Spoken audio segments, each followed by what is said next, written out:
me voyez pas derrière cette pile de livres, mais vous vous doutez maintenant de quoi je vais vous parler. Et oui, un vlog qui change aujourd'hui, parce qu'en fait on va faire un reading vlog. Il me faudrait un jingle, non? Vous ne rêvez pas, j'ai repris la lecture. Après 4 ans sans lire, en gros depuis la naissance des filles, j'ai retrouvé le goût pour la lecture cet été. Ce n'est qu'une petite partie de tout ce que j'ai lu juste en l'espace de 2 mois. C'est pas fou ça? J'ai lu plus de 20 livres. Franchement, on me l'aurait dit, j'aurais pas cru. Même 20 livres en 1 an, même 20 livres en 5 ans, j'aurais pu cru vu que je ne lisais plus du tout. Mais c'est la vérité. Donc on va parler de tout ça ensemble. J'ai trop hâte de vous parler de tous ces coups de cœur qui m'ont redonné goût à la lecture. Bon, avant de vous parler de mes dernières lectures, je trouve qu'il faut quand même que je vous parle de mon rapport au livre. J'ai toujours adoré lire. Quand j'étais petite, j'avais toujours un livre à la main. Je passais mes journées à la bibliothèque, je lisais jusqu'à pas d'heure. Je fais partie de la génération Harry Potter qui lisait les livres la nuit. Je me souviens qu'il y avait même le 4e tome qui était sorti qu'en anglais et que je l'avais acheté en anglais. Alors que j'étais en 4e, je crois, à l'époque, que je ne savais pas lire en anglais. Voilà, soyons honnêtes, objectifs. Mais je l'ai quand même commandé en anglais, j'ai essayé, j'ai galéré. Voilà, j'adorais lire et j'étais très bonne du coup en rédaction, j'adorais écrire et je voulais être journaliste. Et en fait, pour moi, tout était lié. Donc j'ai toujours adoré lire. J'ai beaucoup lu dans le cadre de mes études parce que j'ai fait des études de journaliste. Il fallait que je lise plein de choses sur tout. Même dans le cadre de mon travail, avant de préparer des interviews, etc. Il fallait que je lise beaucoup de livres. Mais j'avais un peu perdu le goût de lire des romans déjà, avant même d'avoir des enfants. Par manque de temps ou par la fatigue. Voilà, j'avais plus tendance à me poser sur le canapé et à mater une série qu'à lire un livre, sauf l'été. L'été pour moi c'est toujours synonyme de lecture. J'adore lire au bord de la piscine, voilà, sur la plage, même si je reste pas longtemps sur la plage au soleil, mais je veux dire, l'été, ouais, pour moi c'est la lecture, quoi, dans un transat, et on se pose, et j'ai toujours lu au moins une dizaine de livres durant l'été, avant d'avoir des enfants. Et c'est vrai que depuis que je suis devenue maman, donc il y a 4 ans, la lecture est totalement passée au second 10e plan, soyons honnêtes, par manque de temps, mais pas que, parce que j'avais le temps de m'abrutir devant des séries télé. Mais c'est surtout par manque de temps de cerveau disponible, je sais pas si vous comprenez, c'est-à-dire que c'est quand même... ça demande plus, je trouve, d'énergie et de concentration de lire un livre que de se mettre devant une série et de comater, par exemple. Comme j'ai eu 2 enfants avec des problèmes de sommeil, je n'ai pas beaucoup dormi ces 4 dernières années, la fatigue s'est accumulée du coup mon envie et mon énergie pour lire avait totalement disparu. J'ai toujours par contre continué d'acheter des livres toutes ces années parce que j'adore l'objet en lui-même, le livre, les beaux livres, et j'en ai plein, et j'en ai d'ailleurs plein que j'ai pas ici à la maison, que j'ai dû laisser au Japon, enfin, dans notre déménagement, etc. Mais j'ai une passion pour l'objet en lui-même, le papier, le livre. Bref, tout ça pour dire que ça faisait 4 ans que c'était le néant. Je pense que j'ai dû lire 2 romans en 4 ans, donc voilà, dont je ne me souviens même plus. Donc c'était pas transcendant. Et comme vous le savez peut-être, si vous avez regardé mes précédents vlogs, j'ai fait un burn-out depuis la fin de l'année dernière et je suis encore en train de doucement récupérer. J'étais épuisée, hein, c'est une sorte de burn-out parental, c'était tout, l'accumulation, voilà. Et en discutant avec ma psychologue et tout ça, et je me suis rendu compte que en fait je ne prenais plus de temps pour moi ou vraiment décompresser et faire quelque chose, du temps qualitatif de quelque chose que j'aimais. C'est pour ça que j'ai essayé de réintroduire des activités manuelles ou faire du dessin, de la peinture. Et aussi sur ma petite liste, il y avait reprendre la lecture. Et je me suis dit, c'est l'été, c'est le moment idéal pour replonger, pour reprendre goût à la lecture. Et comme je suis allée en France chez ma maman, avec les filles, avec tout le monde, fin juin, j'ai emmené des livres. Et comme ma maman était là pour s'occuper des filles, j'ai réussi à lire. Voilà comment ça a repris. J'ai lu un livre, puis un autre, et ensuite c'était parti. Donc je vais vous expliquer un petit peu tout ça. Donc j'ai commencé par lire ce livre, Un lundi parfum matcha. J'adore cette maison d'édition, la Nami, qui est spécialisée dans la littérature japonaise. J'aime de manière générale beaucoup la littérature japonaise. C'est poétique, c'est vraiment ce sont les choses simples, le quotidien simple qui est poétisé, qui est romantisé. C'est plein de petits détails, il n'y a jamais de suspense, il n'y a pas de péripéties, d'action, souvent c'est vraiment juste les petites choses du quotidien, les rencontres du quotidien, les saisons, c'est le Japon quoi.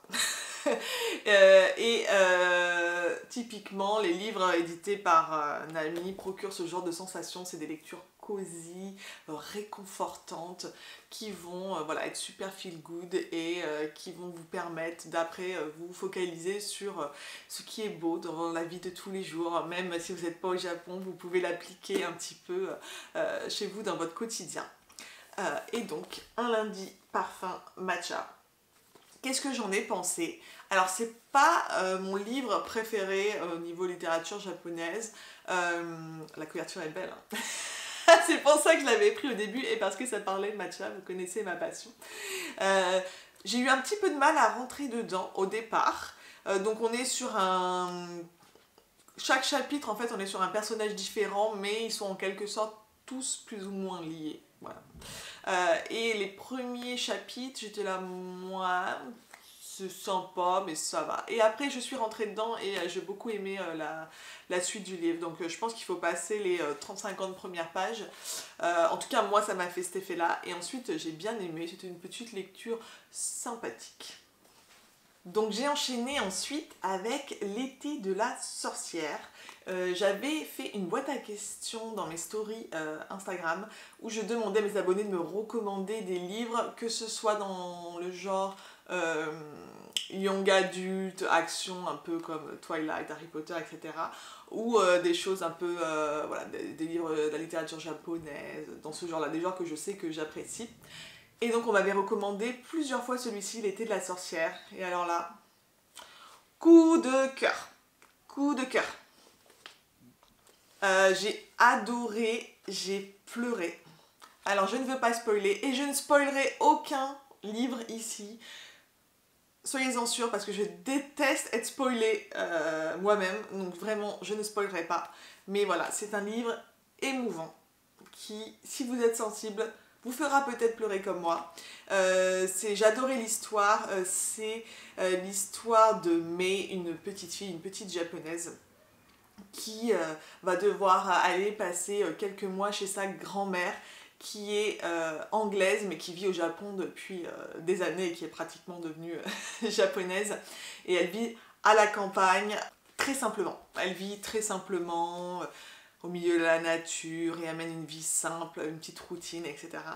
Et c'est vraiment un livre sur la relation entre cette petite fille et sa grand-mère, ce qu'elle va en apprendre. Et bon, de toute façon, c'est pas un énorme spoiler parce que dès la deuxième page, on sait, mais en gros, voilà, c'est aussi sur le deuil. Voilà, et la culpabilité autour du deuil, ce genre de choses. Ça m'a beaucoup parlé parce que j'ai perdu mon papa il y a 2 ans. Et je n'ai toujours pas fait mon deuil. En tout cas, je suis toujours en train de travailler dessus. C'était toujours, encore il y a quelques semaines, très très douloureux pour moi d'en parler. Si je commençais à en parler, je pleurais. Ce livre m'a en partie permis d'exorciser un petit peu et de voir les choses d'une autre façon. J'ai aussi perdu tous mes grands-parents et ça m'a... Je sais pas comment dire... je me suis reconnue un peu dans cette histoire et je pense que ça parlera à tous ceux qui ont déjà perdu quelqu'un. Même si vous avez perdu personne, vous pouvez totalement lire ce livre, bien sûr. Mais je trouve que ça apporte une certaine paix, en tout cas, à ceux qui auraient perdu quelqu'un. Et c'est une lecture à la fois réconfortante, touchante, intelligente, voilà, très poétique. J'ai passé un très très bon moment et c'est rare pour ce genre de livre où, voilà, quand je suis souvent moi, vous savez, on parle de ces livres euh, page turner, de ces livres qui vous font tourner les pages et vous pouvez plus vous arrêter de lire. Et souvent ce sont plus des livres, soit un peu romance fantasy, voilà, c'est ce genre de livres. Un peu comme les Harry Potter, ou certains peut-être des thrillers et tout, mais c'est rarement le cas généralement sur les livres un peu plus calmes, surtout de littérature japonaise. Alors pour le coup, celui-ci m'a fait cet effet très page-turner et je pouvais plus m'arrêter de le lire. Et j'ai d'ailleurs fini en une journée, j'ai lu jusqu'à minuit, 1h du matin, parce que je ne pouvais plus m'arrêter, que je voulais connaître la fin, et voilà. Donc je recommande vivement. Quand j'ai eu fini l'été de la sorcière, j'ai voulu passer à un tout autre genre, parce que bon, 2 livres de littérature japonaise d'affilée, ça suffisait, j'avais pas envie de tous me les faire, même si j'en ai plein d'autres à lire. Et j'avais donc, comme je vous le disais, demandé à mes abonnés de me recommander un peu des livres de romance fantasy, dont j'aime beaucoup le genre. En fait, je trouve qu'il y a des fois une certaine honte à notre âge, donc à mon vieil âge, j'ai 37 ans, de dire voilà, qu'on aime lire des livres un peu young adulte ou des livres fantasy plutôt que le dernier Goncourt ou je sais pas quoi, surtout que moi bon, j'étais journaliste et tout et que beaucoup de mes collègues ou amis d'école de journalisme avaient plus tendance à lire du Proust que à lire Twilight, voilà. Bon, même si j'ai toujours assumé avoir adoré lire Twilight, j'étais addict complètement. Mais voilà, il y a un peu ce côté, je trouve, notamment en France, où même quand on aime lire Marc Lévy, Guillaume Musso, voilà, ou ce que je disais souvent l'été, il y a une petite honte souvent rattachée à ça, comme s'il y avait des littératures supérieures à d'autres. Et en fait, je crois que c'est ça qui m'avait empêché de lire aussi toutes ces années. Alors que moi, il n'y a aucun livre qui m'ont apporté cette sensation, cette addiction, cette émotion, autant que ces livres fantasy que j'ai connus avec Harry Potter ou Twilight, où vraiment j'ai lu et relu ces livres, où je pouvais plus m'arrêter de lire, je lisais la nuit, je vivais dans Twilight, j'étais vraiment accro. Hein. Et je les ai lus en français, en anglais, je sais plus combien de fois je les connaissais par cœur. Et en fait, je trouve que c'est dommage. Et donc j'ai voulu renouer avec ça. Je me suis dit, il faut que je renoue avec la lecture, il faut que j'arrive à m'évader pour ne penser à plus rien, parce que j'ai trop de choses à penser dans ma vie actuelle. J'ai une charge mentale de malade entre mon entreprise, ma vie familiale, les soucis financiers, etc. Et je veux pouvoir m'évader. Il faut que ce soit vraiment une lecture qui me permette de penser à rien d'autre. Et je savais que ce genre de livre, s'ils étaient bons, me remettraient dans cet état en fait que j'avais connu quand j'étais plus jeune. Donc j'ai demandé des recommandations et beaucoup de mes abonnés m'ont recommandé Fourth Wing. Et je ne les remercierai jamais assez. Merci, merci, merci. Coup de cœur. Coup de cœur. Je l'ai depuis recommandé moi-même en story plusieurs fois et j'ai reçu plus d'une 50aine de messages d'abonnés qui m'ont dit merci, merci de m'avoir recommandé. J'adore, je peux plus m'arrêter de lire, etc. Donc, The Fourth Wing, si vous aimez ce genre, roman fantasy, attention, c'est pas young adulte, c'est classifié adulte, hein, je crois, tout simplement. C'est quoi les classifications, mince, je sais plus. Attendez. J'ai un doute. Parce que il y a young adulte et il y a une autre classification. Ouais, young adulte ou new adulte. Voilà. Bon. New adulte, donc on a passé le cap, je dirais moi, à partir de 16 ans. Pourquoi? Qu'est-ce qui fait la différence entre un young adulte et un new adulte?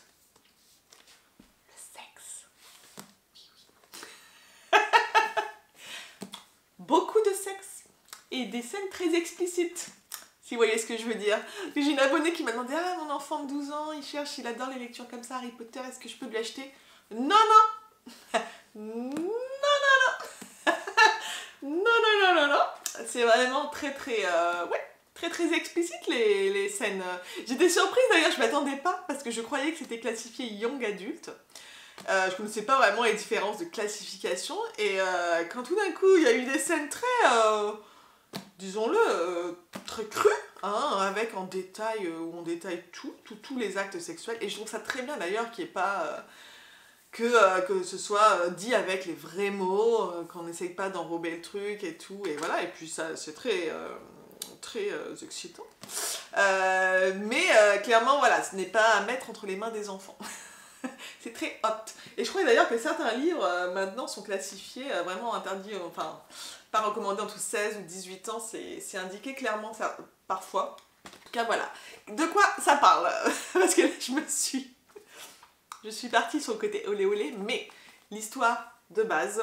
Donc nous sommes dans un monde, une période un peu imaginaire, tout est créé, c'est un peu comme le Harry Potter, tout est vraiment tout un univers qui est créé, et ça j'adore.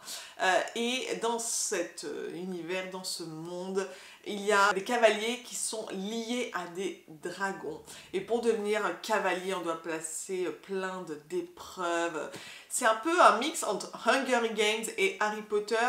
Le côté Harry Potter dans le sens... le côté école où on suit voilà, des élèves, il y a de la magie un peu aussi et tout, mais le côté Hunger Games dans le sens où beaucoup de morts, on doit passer des épreuves super dures et le but c'est que seuls les plus forts survivent et voilà, donc il y a ces deux côtés là. Il y a aussi de la romance et ça on adore, en tout cas moi j'adore. Je lis rarement des livres sans romance, j'ai besoin de... Je suis une romantique, j'ai besoin d'avoir ces romances là. Et voilà, de l'action, de la magie, un monde incroyable, univers de l'émotion aussi, parce qu'il y a des moments tristes, voilà, et du sexe, on y revient, et voilà, des scènes très, très intéressantes. Bref, ce livre se lit comme ça, je l'ai lu en moins de 48 heures, je ne pouvais plus m'arrêter, j'ai commandé direct le deuxième tome, Iron Flame. Donc ce sont quand même des pavés, hein, ouais, dans les 600-700 pages, et j'ai lu les deux tomes même en 3 jours et demi. J'étais hallucinée quoi, je ne pouvais plus m'arrêter, plus rien faire, je ne faisais que ça, clairement, j'arrivais même plus à travailler. Et j'ai vraiment adoré et j'étais si triste quand j'ai fini le deuxième tome parce que le troisième tome ne sortira qu'en janvier 2024 dans toutes les langues. Là je les ai lus en français et ils étaient déjà sortis en français les deux tomes et j'étais triste quoi, j'ai découvert le terme une book hangover. Une gueule de bois de lecture parce que vraiment j'étais triste, j'étais en manque des personnages après avoir fini le deuxième tome. J'avais l'impression de ne plus savoir quoi faire de ma vie. Mais je sais pas si vous êtes comme moi, mais quand je suis vraiment... Mais c'est ça que je trouve magique avec les livres, c'est que quand on est pris dedans, bah, on s'y croit quoi. Moi j'avais l'impression d'être amie avec eux, que le personnage principal c'était mon boyfriend, que voilà quoi, et je vivais les trucs à fond et après quand c'est fini, bah t'as l'impression que tu reviens à ton train-train quotidien et t'es là, mais c'était un peu ennuyeux. Donc ça c'est un peu je dirais le désavantage de ces lectures, c'est qu'après des fois notre quotidien peut nous paraître un petit peu chiant. Bon, c'est le jeu, hein, voilà. Mais en tout cas, ouais, je recommande plus de tous les livres que j'ai lus cet été, donc j'en ai lu une vingtaine. C'est ma série préférée. Peut-être à égalité avec une autre dont je vais vous parler après, mais vraiment gros coup de cœur. Et donc l'auteur c'est Rebecca Yarros. Gros coup de cœur. Donc vivement janvier. Voilà.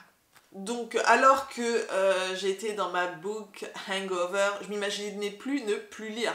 j'ai pris le réflexe de lire, je regardais même plus de séries, de toute façon il n'y avait rien cet été, donc il me fallait absolument vite une autre lecture, et il se trouve que ma copine Safa était en train de lire Un palais d'épines et de roses. Donc l'auteur c'est Sarah J. Maas. Et elle était en train de lire ça, et aussi une libraire me l'avait recommandé en me disant ah c'est génial, moi j'ai même préféré que The Fourth Wing. Donc j'ai commencé à lire Un palais d'épines et de roses. Il y a marqué à partir de 16 ans. Vous le sentez venir? Oui. Là aussi c'est très hot. Et donc on est encore sur un univers de fantasy, voilà, c'est toujours là, tout ce dont je vais vous parler après c'est vraiment adulte fantasy, parce que c'est un genre que j'adore, et je trouve qu'après quand on s'y remet c'est difficile de repasser au roman un peu basique quoi, enfin de la vie de tous les jours, et voilà, j'aime ce côté imaginaire et découvrir ces nouveaux mondes. Je suis toujours impressionnée par les auteurs d'ailleurs qui arrivent à inventer ces mondes où il y a des nouveaux mots pour tout, il y a des nouvelles règles, il y a des nouveaux pays, il y a des nouveaux noms d'habitants, enfin je sais pas, l'imagination c'est vraiment un truc de dingue. Et donc là on est sur un monde où il y a qu'on appelle des fées. Alors c'est entre les fées et les dieux. C'est une mortelle qui va être un peu projetée dans ce monde où il y a des guerres et il y a différents pouvoirs et il y a différentes choses qui se passent. C'est difficile d'en parler sans spoiler, donc mais que vous dire? On m'avait prévenu, on m'avait dit le premier bouquin, c'est le moins bien de toute la série. Il y en a 4 en tout. Donc accroche-toi, ça devient mieux sur la fin, mais c'est le deuxième livre, après ça devient bien. Et c'est vrai que j'ai eu du mal à accrocher au départ. Franchement, le premier tome, il est pas top. Il est pas top. Bon, d'accord, c'est pour introduire un peu ce monde, cet univers, mais bon, The Fourth Wing, ça avait été super dès le premier tome, donc je pense qu'on peut être plus efficace dans l'introduction sans que ce soit chiant. Mais là, j'ai trouvé ça un petit peu chiant, le premier. Mais ça a commencé à s'améliorer sur la fin. Et vu qu'on m'avait dit vraiment, tu vas voir le deuxième, hein, il est trop bien et tout. Donc j'ai évidemment enchaîné. Bon, de toute façon, voilà. Je les ai tous lus. Hein. Ce sont des pavés aussi. Voilà, dans les 500-600 pages aussi, chaque livre. Vous voyez aussi l'argent là, investi. Je me suis ruinée en livres cet été. Voilà, donc je suis passée au deuxième tome. Et là, j'ai beaucoup plus aimé. Vraiment, le deuxième tome, j'ai adoré. J'ai vraiment bien aimé. Et les autres tomes sont pas mal. Franchement, ça se lit bien, c'est bien. Mais après avoir lu d'autres séries, parce que j'ai lu que des séries de genre fantasy après, c'est celle que j'ai le moins bien aimée. Donc voilà, à choisir, si vous pouvez pas toutes les lire, c'est pas celle-ci sur laquelle j'irai en priorité, même si je sais que pour beaucoup c'est vraiment leur préféré, ils ont adoré l'univers et tout, et j'ai beaucoup aimé, hein. Il y a certains personnages auxquels je me suis attachée, etc. Je trouve que le problème c'est que tous les tomes sont pas de qualité égale. Il y en a que j'ai beaucoup aimé, d'autres un peu moins. Le 2 étant mon préféré, mais franchement là les 3 derniers étaient vraiment bien et je les ai enchaînés. Hein. J'ai quand même enchaîné, j'ai lu très tard le soir, donc c'est quand même très bien. C'est juste que quand je compare aux séries suivantes que j'ai lues, bah, c'est juste un peu moins bien, voilà. Celles-ci, j'aurais pas envie de les relire, alors que The Fourth Wing ou celle dont je vais vous parler juste après, j'aurais envie de les relire par exemple, vous voyez. Voilà, l'un de mes gros coups de cœur avec The Fourth Wing que je classe à égalité, c'est Le sang et la cendre, From Blood and Ash en anglais, de Jennifer L. Armentrout, je sais pas comment on prononce son nom, je suis désolée si je l'écorche. C'était aussi une de mes abonnées qui m'a recommandé cette série et je l'en remercie parce que franchement, quel coup de cœur, quel coup de cœur, quel coup de cœur. Je l'adore. Donc c'est aussi pas mal de tomes. Il y en a 4 qui sont sortis. Donc j'en ai lu 3 en français, le 4e en anglais. En fait, je crois pas qu'il a été traduit en français, mais je pouvais pas attendre. Cette série, Le sang et la cendre, incroyable donc. Là, c'est l'histoire de Poppy. Poppy, c'est l'élu. C'est une jeune fille qui est considérée comme une élue. Elle est vierge et doit le rester. Et personne ne connaît son visage. Elle ne doit parler à personne. Elle est cachée sous un voile dès qu'elle est en public, etc. C'est vraiment... on ne sait pas trop pourquoi au départ, etc. Mais voilà, c'est l'élu. Elle est vraiment protégée dans un palais. Et on sait qu'à un moment, elle a une mission et elle doit s'élever auprès des dieux. Enfin, voilà, c'est très mystérieux au départ. On met un petit peu de temps à comprendre. Et Poppy va faire la rencontre de Hawk, qui est un des gardiens du palais. Et de fil en aiguille, son destin va changer.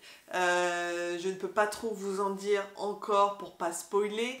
Ce que je peux vous dire, c'est que si vous aimez les vampires, les loups-garous, ce genre de choses, vous allez adorer.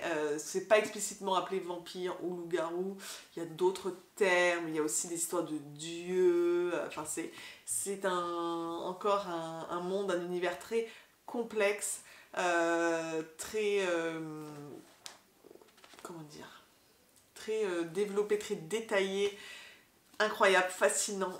J'ai adoré. J'ai mis une 50aine de pages avant de rentrer dedans, mais alors après, impossible de m'arrêter. J'ai perdu des heures de sommeil avec cette série parce que vraiment je lisais tous les soirs jusqu'à 1h de mat, et encore je me forçais à arrêter parce que je savais que les filles allaient me réveiller à 5h du mat et que j'allais payer le lendemain, mais vraiment addictif, mais addictif. C'est trop bon les lectures comme ça.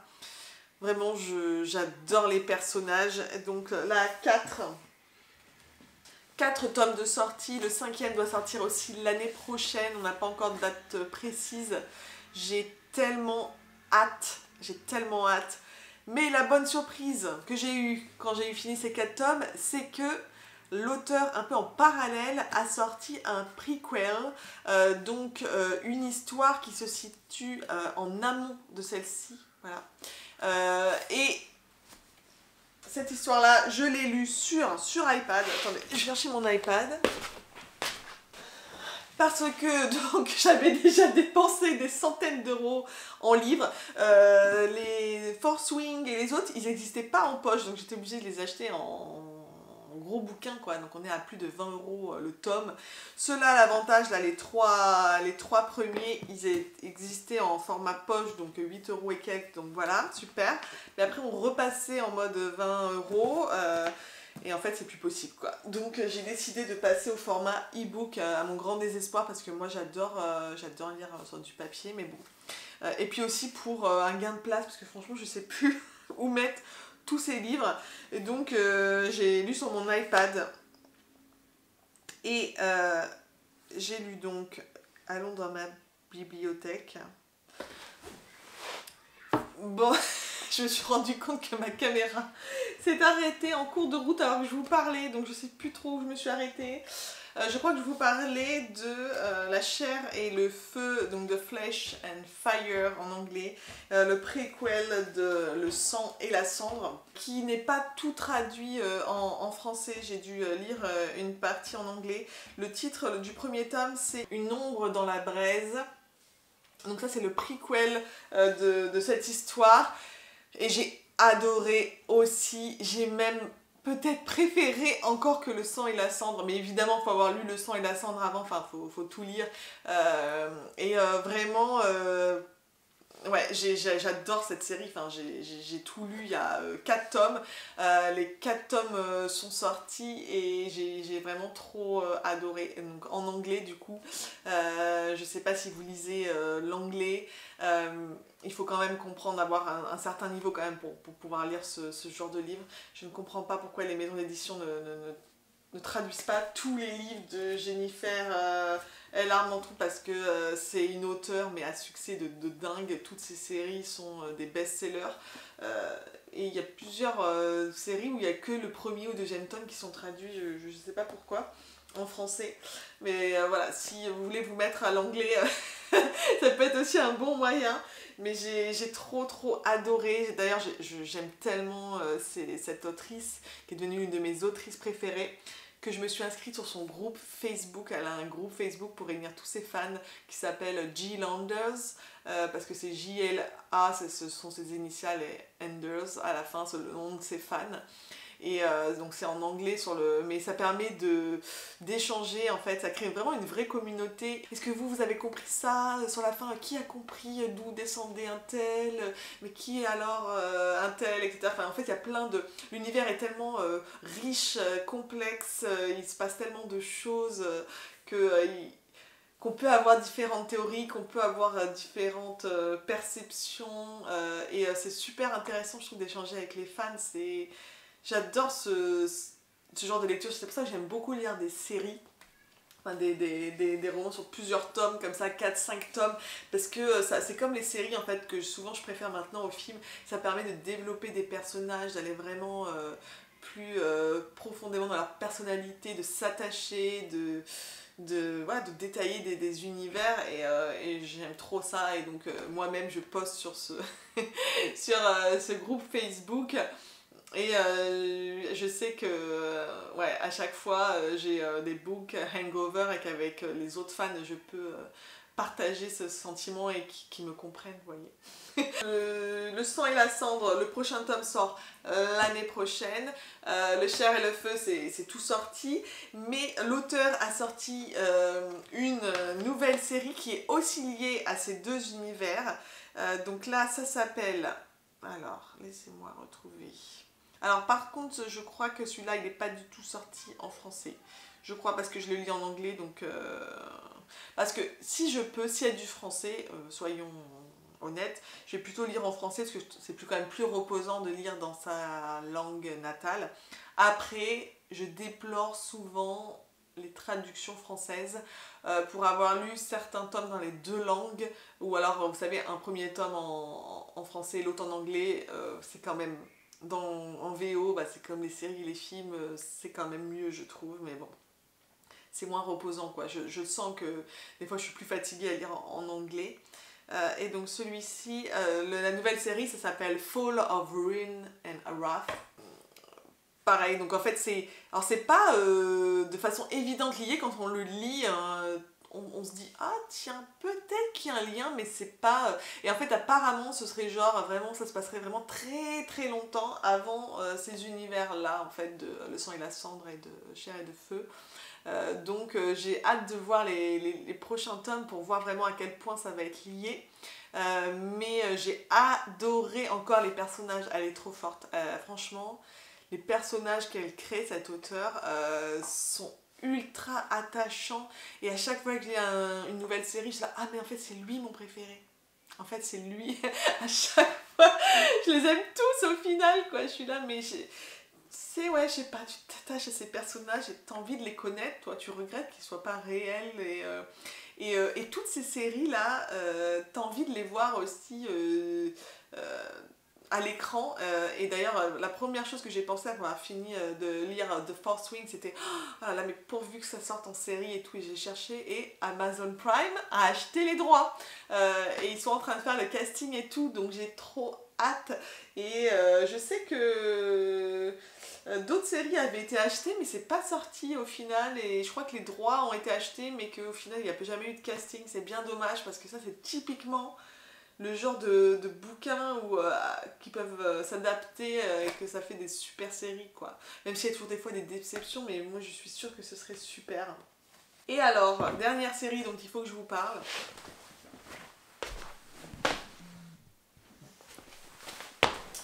Je vérifiais juste que ça filme encore pour éviter de refaire tout une troisième fois. Donc, j'ai poursuivi ma quête de lecture des livres de Jennifer L. Armentrout, et dans les séries New Adult. Il y en avait encore deux que je n'avais pas lus. Il y avait Titan et Wicked. Titan, en fait, je me suis rendu compte que c'était la suite d'une série classifiée Young Adult qu'elle avait sortie quelques années avant, qui s'appelle The Covenant. Et du coup, je me suis dit, bah, je vais lire, même si c'est Young Adult, je vais les lire.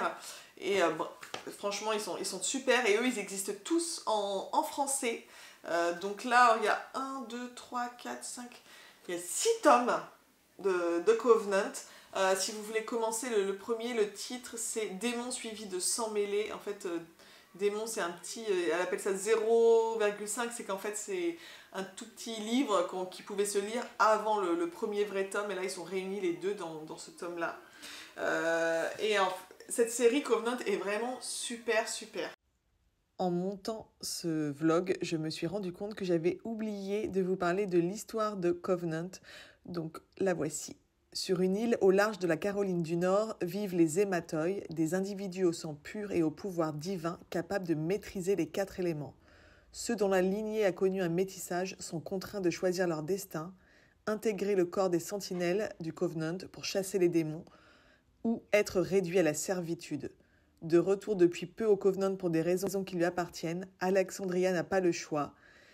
Fille d'une hématoi et d'un simple mortel, elle se doit de réussir l'examen lui permettant de devenir sentinelle. Et donc cette histoire, contrairement aux autres, se passe vraiment dans notre époque en fait. Il y a des références même à des séries télé qui sont passées récemment à la télé, etc. Donc c'est la petite différence avec les précédentes séries dont je vous parlais. Alors c'est Young Adult, donc c'est beaucoup plus soft, hein. Mais l'histoire, j'aime aussi beaucoup, les personnages, toujours beaucoup d'humour. Du coup, je les ai tous lus, donc c'est 6 livres, et j'ai enchaîné directement avec Titan. Voilà. Donc Titan, il y a 4 tomes qui sont sortis, enfin c'est la série complète fait 4 tomes, il y en a 3 tomes qui sont sortis en français. Le dernier tome n'est pas encore sorti en français, il sort là en fin octobre je crois, mais j'ai pas eu la patience d'attendre, je suis en train de le lire là sur la tablette en anglais. Voilà, moi la patience et moi ça fait 2. Je voulais juste finir. Et j'adore Titan, j'adore encore plus que The Covenant. Enfin, c'est les mêmes persos, mais voilà, on est passé sur du adulte, new adulte. Et on fait plus le focus sur un des personnages de The Covenant qui était plus un personnage secondaire entre guillemets. Et donc là, on est plus axé sur ce personnage-là, même si tous les personnages sont à nouveau présents, donc c'est assez chouette de continuer l'histoire comme ça. Et j'adore, franchement j'adore. Pour une fois en plus les couvertures sont belles là je trouve. Non parce que parlons-en aussi des problèmes des maisons d'édition françaises qui font des couvertures horribles aux livres. Les couvertures sont belles dans les éditions britanniques et tout, et tu vas chercher la version française et t'es là. J'ai limite pas envie d'acheter le livre parce que la couverture elle est horrible quoi. Il y a plein de fois où j'achète les versions anglaises des bouquins parce que les couvertures françaises c'est pas possible quoi. Il faut faire quelque chose, Enfin bref, là je trouve que pour une fois ça respecte vraiment, c'est l'équivalent pour les couvertures pour les Américains et tout, donc c'est chouette. Et donc je vous recommande vivement, voilà, très très sympa, Titan, voilà, donc là c'est là-dessus que je finis, je suis en train de lire le dernier tome, et la prochaine série sur ma liste, c'est la dernière du coup que j'ai pas encore lue de Jennifer L. Armentrout, Wicked. Ça a l'air un petit peu différent, il y a de l'humour, plus humoristique, même si quelque chose que j'apprécie vraiment dans l'écriture de Jennifer L. Armentrout, c'est son humour justement. On en retrouve dans tous ses livres. Il y a des petits ping-pong verbaux entre les personnages. Pardon, je dis caractère parce que c'est mon côté Jean-Claude Van Damme. C'est le mot que ça veut dire personnage en anglais. Les personnages voilà, sont toujours un peu de répondants, de la répartie et tout. Et c'est toujours très drôle. Je rigole souvent. À voix haute en lisant quoi, donc ça c'est chouette aussi, c'est que je pleure, je ris, je suis à fond, je peux plus m'arrêter, et franchement je trouve qu'il y a que fun, je regarde pas mon ordi, je pense pas à ma to-do list, à ce qu'il faut que je fasse, non je suis juste à fond plongée dans ces univers, et c'est génial quoi, parce que moi j'ai mon souci c'est que je regarde une série mais je vais être en même temps sur mon ordi et je vais en même temps faire autre truc. J'ai du mal à faire qu'une chose à la fois. Et là, ces bouquins-là, ça me permet vraiment de focus, c'est presque méditatif, vous voyez. Et voilà, donc c'est vraiment top top. Donc le prochain c'est Wicked, où on m'a dit là que c'était quand même plus humoristique. Donc je sais pas à quoi m'attendre, parce que je trouve qu'il y a déjà de l'humour dans les autres bouquins. Mais on va voir si j'aime. Je les ai tous téléchargés, parce que je sais que je vais les enchaîner de toute façon. Il n'y a que le tome 1 qui est sorti en français pour Wicked, je sais pas pourquoi, parce que tous les autres tomes sont déjà sortis, même en néerlandais et tout. Donc je sais pas pourquoi en France ça prend autant de temps. Mais voilà où j'en suis, et quand j'aurai fini ça, et bah comment je vais faire, parce que j'aurai lu tous les livres là de Jennifer. Alors il y a évidemment d'autres qui vont sortir l'année prochaine, la suite de certaines de ces séries, la suite de Fourth Wing, mais moi maintenant j'ai besoin de lire tous les soirs. En fait, c'est ça le truc, c'est que j'ai réussi à intégrer la lecture à mon quotidien. C'est devenu ma routine, quoi. Alors le matin, quand cet été j'arrivais, je lisais le matin. Là maintenant je travaille à fond avec Mono et tout, j'arrive plus trop à lire le matin, surtout que si je commence après j'ai du mal à m'arrêter. Mais par contre pause déj, je lis. Voilà, je m'autorise toujours 45 minutes de lecture.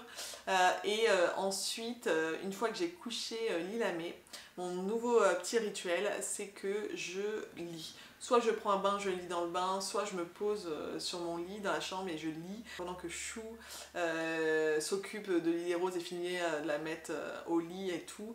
Moi, je prends ce moment de lecture à moi. Ensuite, j'ai la chance, c'est Chou qui prépare le dîner tous les soirs, donc pendant qu'il prépare le dîner, je continue à lire. Et après le dîner, bon, des fois on se regarde une série ensemble ou quoi, mais sinon je vais continuer encore à lire. Et vraiment, j'ai intégré ça maintenant à ma routine et je pourrais plus m'en passer, ça me fait trop du bien. Là, j'ai remarqué qu'il y avait des jours où j'étais vraiment ultra crevée avec Monoé quand j'ai dû faire plein de commandes et tout. Là, j'avais un petit peu plus de mal. Je me suis remise à regarder un peu quelques séries, même s'il n'y a pas grand chose, mais 2-3 trucs. Mais sinon, franchement, je fais plus que lire et j'avais vraiment délaissé mon ordi et même mon téléphone cet été, ça m'a fait un bien fou. Donc voilà, tout ça, un message d'espoir s'il y a des mamans là qui ne lisent plus, qui me regardent par exemple, ou si vous trouvez que vous ne trouvez pas assez le temps pour lire. En fait, je pense qu'on a ce temps, c'est juste qu'on ne le prend pas souvent. On se dit ah c'est pas possible avec les enfants et tout, mais en fait si, je pense qu'on peut s'arranger. Moi j'ai fait comprendre à Chou et il l'a compris parce que lui aussi a même un peu soucis et il a besoin d'intégrer plus d'activités plaisir dans son quotidien et tout. Et moi je lui ai clairement fait comprendre qu'en fait j'en avais besoin d'avoir ce moment de lecture pour moi, que c'était important pour ma santé mentale. Et donc voilà, bah, il prend en charge Lily Rose pendant ce temps-là et tout, et on se passe des moments où on prend le relais l'un l'autre pour se laisser faire une activité qui nous fait du bien. Et le soir, au lieu de regarder des séries et tout, bah, je lis. Et en fait, on se rend compte que si on a moins de temps à regarder les séries, bah, il y a plus de temps pour lire, ça aussi. Donc c'est un choix à faire. Mais on peut trouver le temps. Si j'ai réussi, vous pouvez réussir. Voilà, vraiment. Donc voilà, j'espère que ces petits conseils lecture vous ont plu, que c'était pas trop long, que je vous en ai dit assez. De toute façon, vous pouvez... je vais faire la liste dans la barre d'infos de toutes les séries et livres que dont je vous ai parlé, et puis vous pouvez faire vos petites recherches pour avoir les résumés et tout ça. Le but c'était plus de vous donner un ressenti, de vous donner des pistes de lecture. Je suis donc à la recherche de nouvelles séries à lire, donc si vous en avez à me recommander, s'il vous plaît en commentaire, donnez-moi vos derniers coups de cœur lecture, si vous pensez qu'il y a des choses qui pourraient me plaire, partagez-moi tout ça, puis comme ça tout le monde pourra en profiter aussi. Je vous embrasse. Et on se dit à très vite. Abonnez-vous les